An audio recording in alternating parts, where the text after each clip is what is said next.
दुख नहीं आते। अब मेन बात क्या समझ में आनी चाहिए, अधिष्ठान का ज्ञान होना चाहिए। अब अधिष्ठान का ज्ञान क्या? साक्षी, मैं वो ब्रह्म हूँ।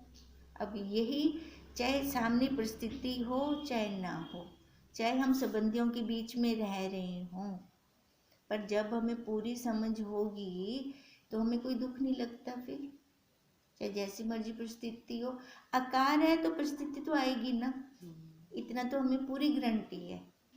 क्योंकि ये मिश्रण किसका है? पाप और पुण्य का मिश्रण है ये। अब पाप मतलब सुख तो हम सारे चाहते हैं, बोला पाप कौन भोग से? हम कहते हैं पाप कहीं और चले जाएं, सुख मेरे पास आ जाए, ऐसा तो होता नहीं।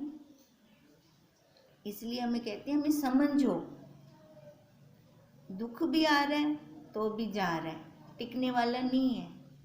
सुख भी आ रहा है वो भी जा रहा है। हम कहते हैं सुख खड़ा रहे वरना ना, दुख चला जाए फटाफट। पर जितनी उसकी प्रारब्ध है, सुख दुख ये शरीर की है ना, मेरे हैं क्या? नहीं, मेरे नहीं है सुख दुख। सुख दुख इस शरीर के हैं।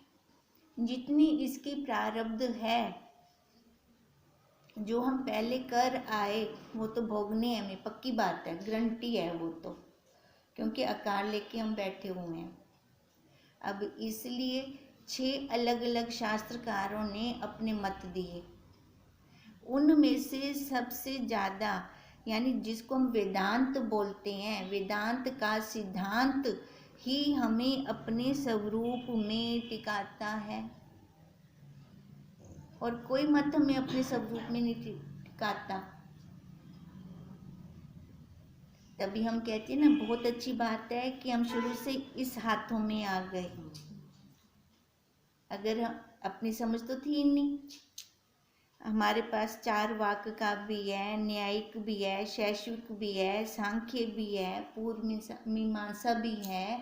हम अगर कहीं किसी के हाथ में लग जाते, हम तो उसको ही सच्चा समझ लेते, उसी को ही ठीक समझ लेते। पर जो वेदांत है इन सब के ऊपर है। अब जो 4 वाक वाले हैं 4 ही मानते हैं, आकाश को तो मानते ही नहीं। वो 4 को ही, वो तत्व, 4 तत्वों से ही ये शरीर खड़ा है हमारा, उनका ऐसे चलता है। हर एक मत का अपना अलग अलग चल रहा है। अब इसलिए कह रहे हैं कि जब तक हम उसे नहीं जानेंगे तब तक हम एक पंथ में ही पड़े रहते, क्योंकि हमारे लिए तो वही ठीक है। एक संप्रदाय में पड़े रहेंगे तो धोखे में रहेंगे। धोखा मिटने वाला नहीं है, क्योंकि जो शुरू में संस्कार चला जाता है ना अंदर, वो निकाल नहीं सकता कोई। उसके बाद चाहे कोई भी मत वाले कह दें, चाहे उसके बाद हम वेदांत में भी आ जाते, फिर भी हमारा झुकाव वहीं होता, हम उधर लगे रहते, इधर हमारा टिकाव नहीं होगा। इतनी जल्दी जल्दी नहीं हम उठ सकते। अब जो भक्ति मार्ग से आए हैं उनका इतनी जल्दी जल्दी यहाँ वेदांत में रुझान नहीं हो सकता। उनकी वृत्ति फिर उधर जाती है, भले यहाँ बैठे हों फिर भी उनकी वृत्ति उस साइड जाती है। यहाँ पे बैठते बैठते सालों के बाद ये समझ आता है क्या चल रहा है हमारा, हमें क्या बताया जा रहा है। फिर देखो, जब घटना घटित होनी शुरू हो जाती है ना अपने ऊपर प्रैक्टिकली, फिर हाँ ये तो सच्चाई, मेरे तो गुरुदेव ने ही दस दे बयान, अब तो वो बिल्कुल मेरे को सही लग रहा है। अब ये लगेगा कब, जब बैठे बैठे बैठे वो प्रैक्टिकली अपने आप दिमाग में घूमने लगता है हमारे। गुरुदेव कहते हैं तू देह नहीं है, देह नहीं हो तो मैं कैसे नहीं हूँ, आकार तो है ना हमारा। अब ये तो खत्म होने वाला नहीं है जब तक इसकी प्रारब्ध है। कहते हैं देह होते हुए भी तो देह नहीं है, तो वो फिर उस बुद्धि निकालती है अपनी, खोजती है मैं कैसे देह नहीं हूँ, कैसे वो मेरे को हटा रही हैं। तो बैठने से समझ में आया, वो भाग त्याग लक्षणावृत्ति द्वारा हमें समझ में आया कि गुरुदेव हमें ऐसा बताना चाह रहे हैं कि मैं अगर माँ ही नहीं बनती, सामने से बच्चा कुछ भी बोल जाए लगेगा ही नहीं। जड़ी ऊंधी माओ से ना हमको लग से आता है ना मन में, पति बोल जाए जड़ी ऊंधी पत्नी हो से ना हमको ही लग से, मैं तो इनकी पत्नी ही कहनी हूँ। फिर देखो उसी टाइम कुछ लगता ही नहीं, कोई फीलिंग ही नहीं आती। आजकल तो सबके 2 बच्चे ही हैं और हमेशा ही दोनों में लाड डांट चल रही होती है। अगर एक ने कुछ कह दिया, मम्मी वो तो में आँख दबे देखो अब उनका क्या होता है कि उसके साइड से हटके ना मेरी तरफ ज़्यादा ध्यान दे। फिर अगर समझ जाए फिर सामने से उत्तर यही आएगा ना, जड़ी हुंदी माँ है ना हमको आखदा पे मैं हुंदी माँ कहनी हाँ। देखो फिर कैसे दूसरा भी शांत हो जाता है। नहीं तो चलती है ये लाड डांट, सब में चलती है ये वाली। तो हमें एक समझ यही गुरुदेव देते हैं कि वेदांत मान्यता नहीं है, वेदांत भावना नहीं है, वेदांत की कोई मन की बनाई हुई स्थिति भी नहीं है। वेदांत ठीक ऐसा ही है जैसे हमारे आँख के सामने कोई दिख रहा है हमें। कैसा है? जैसे हम प्रत्यक्ष देखते हैं एक दूसरे को, कहते मानना नहीं है ना, मान्यता मतलब मानना, हमें मानना नहीं है। हमें अपनी बुद्धि में प्रैक्टिकली बिठाना है कि जो वाक्य गुरुदेव हमें दे रहे हैं वो हमें शब्द से ज्ञान दे सकते हैं ना, और तो कोई साधन नहीं है ना हमारे पास। तो वो मैं खुद में हूँ, महसूस कर, वो मेरे को बता रहे हैं। जैसे हम छोटे बच्चे को बोलते हैं तेरा नाम क्या है, कितना उसको अभ्यास करवाते हैं हम, बाद में जाके उसको समझ आता है ना ये वाला मेरा नाम है। अब ऐसे गुरुदेव ना हमें ये अभ्यास करवा रहे हैं, बार बार। हम कितनी बार कहते हैं तेरा नाम है ये, कैसे सबसे पहले उसको अपने नाम की समझ आती है, मेरे को बुला रहे हैं। वो छोटा सा बच्चा 1 साल में नाम की समझ ले लेता है, ले लेते हैं। क्यों ले लेते हैं? खाली 1 साल क्यों लगते हैं? मानो 2 साल ही क्यों लगते हैं उसको? क्योंकि वो कच्चा घड़ा है, उसको ऊपर अभी कोई लेप चढ़ा नहीं। और यहाँ पे तो हमें कितने सालों से गुरुदेव कह रहे हैं कि तू ब्रह्म है। हमें क्यों नहीं समझ में आ रहा, क्यों नहीं हमें पता चल रहा? क्योंकि ये घड़ा पक चुका है। अब पके हुए को मोड़ना कैसे? या तो वो टूटेगा फिर से बनेगा। अब टूट कर फिर से बने, हम इसको पहले से ही टूटा हुआ तो है ही, ये जा रहा है ना, झूठा तो वैसे ही है। ये पहले से ही मान लें हम गुरुदेव की बात को कि मैं ब्रह्म हूँ, और जन्म लेकर आए फिर हमें ऐसे मिलें चाहे ना मिलें तत्वज्ञ गुरुदेव, तो कितना टाइम तो अब भी हमारा गया, पर अब हमें समझ आ गई। अब हमें गुरुदेव ने बता दिया कि तू ही वो ब्रह्म है जिसको तू बाहर ढूंढ रही थी। और कहते हैं वैसे देख जैसे अपने सामने ज्योति बैठी है, मैं इसको देख रही हूँ। ऐसे हमें दिखे अपना आपा। एक चीज तो दिखे, दूसरी अलग हो जाएगी। चाहे वो इंद्रियां डांस करती हुई दिखाई दे, चाहे अपना स्वरूप, हम वही हैं। ये नाम रूप आकार वाले हम नहीं हैं। ये क्या है? सारी माया है, ये धोखा है। कितनी बार हमें गुरुदेव ने कह दिया ये धोखा है, धोखा है, धोखा है। हमें समझ क्यों नहीं आ रही ना ये वाली बात? पक्की दृढ़ता क्यों नहीं हो रही हमें? कोई ना कोई कारण तो होगा। देखो जब हमारे से कोई सम गलत होता है, इक्वेशन गलत होती है, तो मैम हमें बोलती है दोबारा से ध्यान से देख के या तेरे को पता चल जाएगा कहाँ पर तेरी गलती है। हम इतने जन्मों से ये इक्वेशन गलत करते आ रहे हैं। अगर हम देखें ना ध्यान लगाकर कि ये कारण क्या है, कहाँ हमारी गलती है, हमें दिखेगा। क्या दिखेगा, क्या आएगा फिर सामने? सच्चा मानते। हाँ जी, इसको सच्चा मानते हैं। देखो देह को हम सच्ची मान के बैठे हुए हैं ना, उपाधियों को हम ओढ़ के बैठे हैं, शरीर को हम ओढ़ कर बैठे हैं, तो इसके कारण हमें अपना वो स्वरूप नहीं दिखता, पर्दा आ गया, दीवार आ गई आगे, दीवार के कारण वो पीछे हो गया। ऐसे ही ब्रह्म का दर्शन तभी हमें नहीं हो पाता इस आँख से,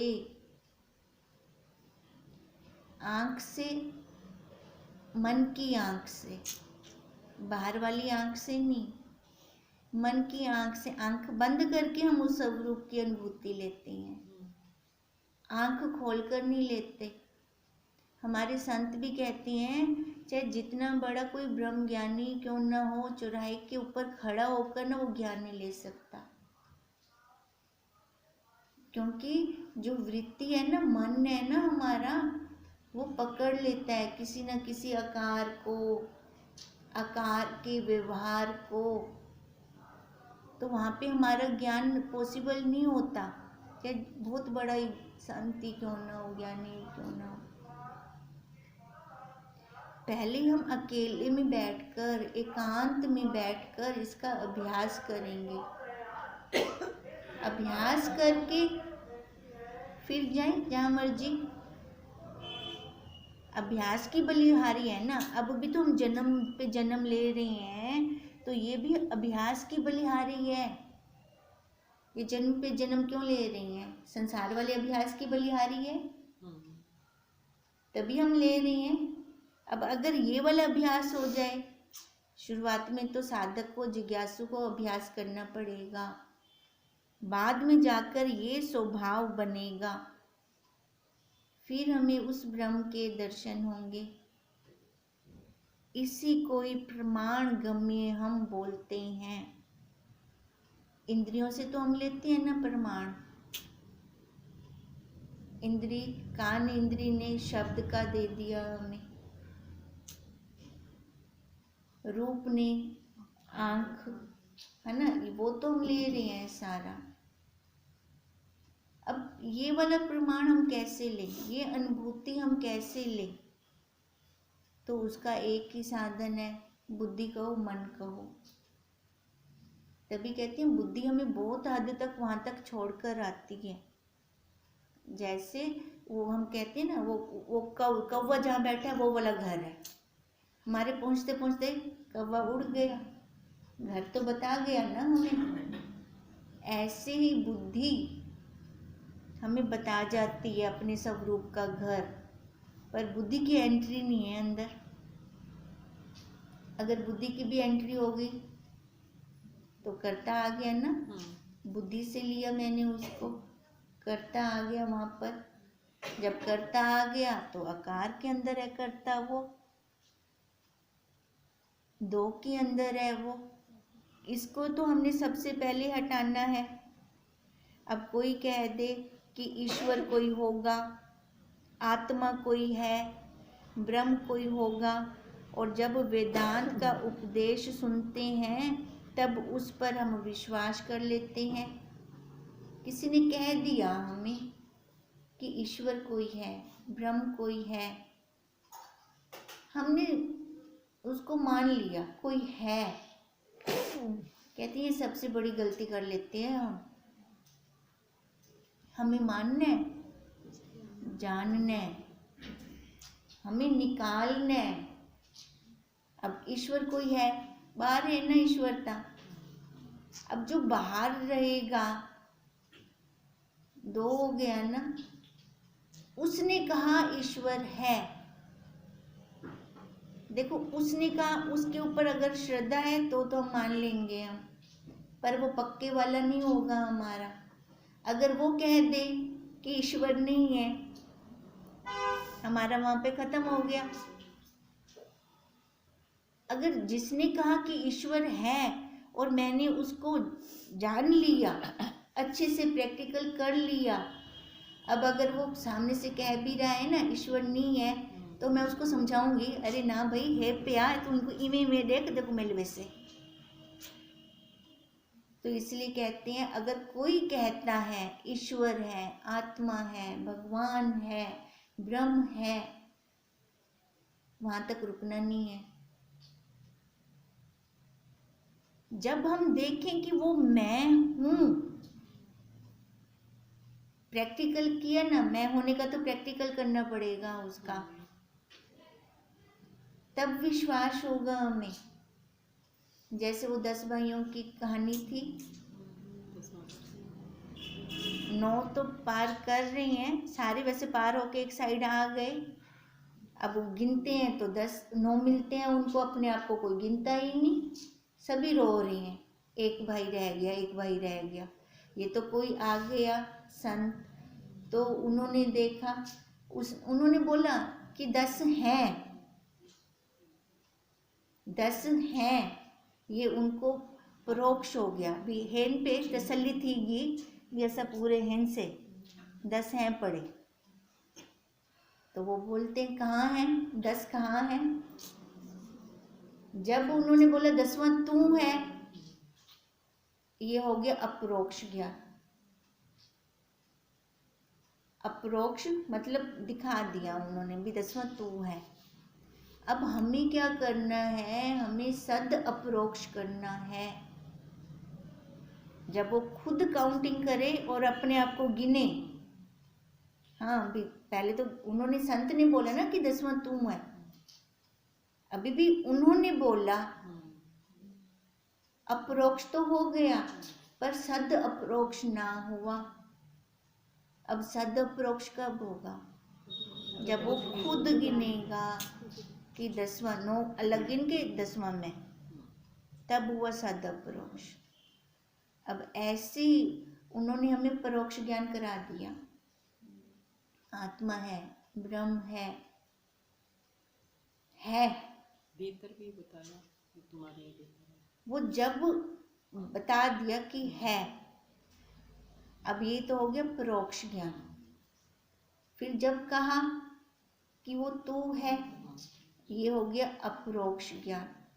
अब जब वो खुद निकालेगा तब होगा सद अपरोक्ष ज्ञान।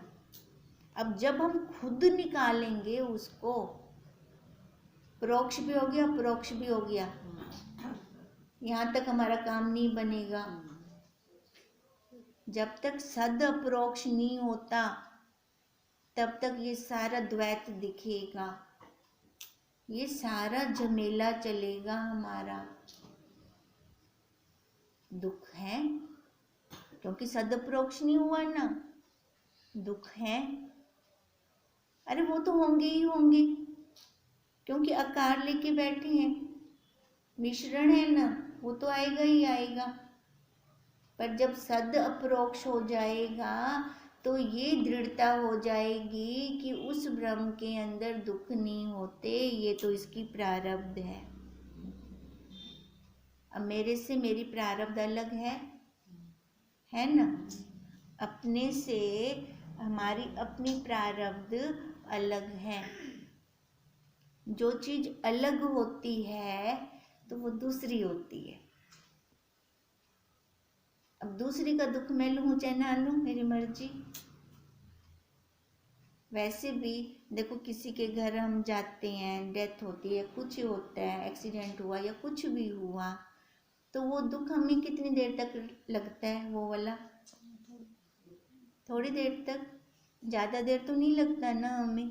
फिर हम घर आके अपने में मस्त हो जाते हैं। अब गुरुदेव हमें यही समझा रहे हैं कि ये इसकी प्रारब्ध है, दूसरे की प्रारब्ध है, उसका दुख है, तेरा दुख नहीं है। हम हमेशा दूसरे के घर में बैठते हैं, इसलिए हम दुखी होते हैं। दूसरे के घर में बैठो, कितनी देर बामा डेसे हो, मान लो महीने 2 महीने, उसके बाद तो वो भी दुखी हो जाएगा। वेंदा क्यों नहीं अपने घर, जाता क्यों नहीं है अपने घर, कितने कितने बहाने बनाते हैं। फिर हम तो अब घूमने जा रहे हैं, हमने बाहर जाना है।